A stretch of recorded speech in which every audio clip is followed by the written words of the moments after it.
de maneira que eu ia começar de imediato pelo Grupo Parlamentar Socialista, os requerentes desta audição, Sr. Deputado Manuel Seabra. Sr. Presidente, muito obrigado, Sr. Doutor.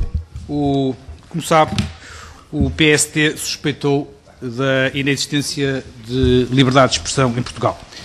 Começou por denunciar um suposto clima de asfixia democrática, identificou de seguida um déficit de liberdade de expressão, para ter concluído mais recentemente pela denúncia de um total controle e manipulação dos órgãos de comunicação social em Portugal. Foi neste contexto que nasceram e, aliás, proliferaram as audições aqui na Comissão de Ética, Sociedade e Cultura. E a esse propósito, o insuspeitíssimo chairman da PT, o Sr. Henrique Granadeiro, afirmou neste mesmo local, e vou passar a citar: houve um momento que culminou com uma imposição que me foi feita para demitir o diretor do Jornal Notícias, Leite Pereira, o diretor de 24 Horas, Pedro Tadeu, e o diretor da Grande Reportagem, Joaquim Vieira. Foi uma má experiência que eu não gosto de recordar.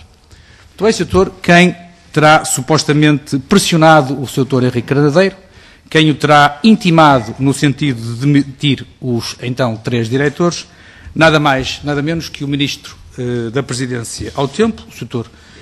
Nuno Moraes Sarmento, e, naturalmente, por isso, para além de o cumprimentar, Sr. Doutor, quero lhe dizer que sabe, enfim, aquilo que já sabe, que este requerimento ou este convite que lhe foi dirigido para estar presente aqui na Comissão de Ética teve justamente a ver com essa denúncia, e a primeira pergunta que, naturalmente, terei que lhe fazer é de saber por que razão o Sr. Doutor intimou o Dr. Henrique Granadeiro ou o pressionou no sentido de demitir os 3 diretores de jornais que há pouco referi. Numa segunda pergunta, gostava de o colocar perante a seguinte questão. O Sr. Doutor, no dia 26 de abril de 2007, em entrevista dada ao Diário de Notícias e confrontado com o facto de, supostamente, o Sr. Dr. Luís Marques Mendes induzir os alinhamentos dos telejornais, ou mesmo forçar os alinhamentos dos telejornais, disse: em relação a esse período, não há fumo sem fogo. O responsável, à época, era José Eduardo Muniz, mas acho que nessa altura havia uma relação promíscua com a comunicação social. Gostava, naturalmente, que comentasse esta sua expressão. Em terceiro lugar, gostava de lhe dizer o seguinte: o Sr. foi responsável pela criação de uma central de comunicação do governo PSD-CDS.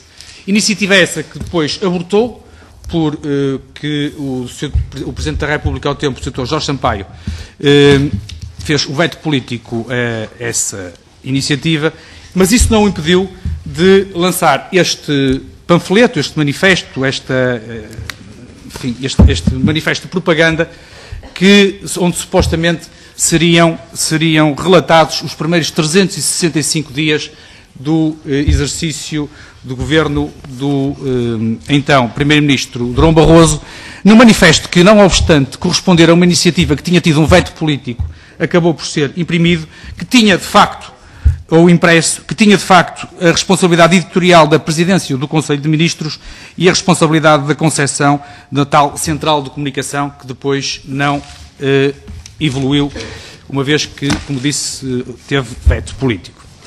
Finalmente, gostava que comentasse isto, naturalmente, e gostava depois de o colocar perante as suas seguintes declarações. Enquanto responsável do Governo, vou passar a citar 2 intervenções suas, do Governo PSD-CDS pela comunicação social, o Sr. defendeu que deveria ser o Governo a definir o modelo de programação da RTP, são palavras suas, uma vez que é o Executivo que responde pelas decisões adotadas na estação pública. Vou citar, aliás, uma palestra sua no primeiro colóquio da Rádio e Televisão de Portugal. Deve haver uma definição por parte do poder político acerca do modelo de programação do operador de serviços... Peço-lhe que conclua, Sr. Deputado. Vou-lhe pedir só um minuto. Só um minuto. De modo a impedir situações em que não há ninguém responsável. A independência levada ao extremo pode subverter o caminho para chegar aos objetivos, podendo ser adotado um modelo perverso que exige responsabilidades a quem não toma as decisões. Não são os jornalistas nem a administração que vão responder perante o povo. Ora bem, esta sua declaração mereceu um comentário de condenação por parte da alta autoridade para a comunicação social, em que diz claramente que isto condicionava a programação e a informação da RTP, da RDP e da Lusa, e eu, em complemento, não posso deixar de dizer que não me admira a mim mesmo, nem ao Partido Socialista, que quem faz declarações, como o Sr. Doutor fez, a este respeito, tenha imposto a admissão dos diretores dos jornais. Uma última pergunta, Sr. Presidente, com a sua tolerância, porque... Que seja breve, Sr. E serei o mais rápido possível. O que estas audições têm ampla e profusamente demonstrado é que, em matéria de liberdade de expressão, o PSD tem um longo e gordo cadastro. O que estas audições têm ampla e profusamente demonstrado é que o PSD tem telhados de vidro em matéria de liberdade de expressão.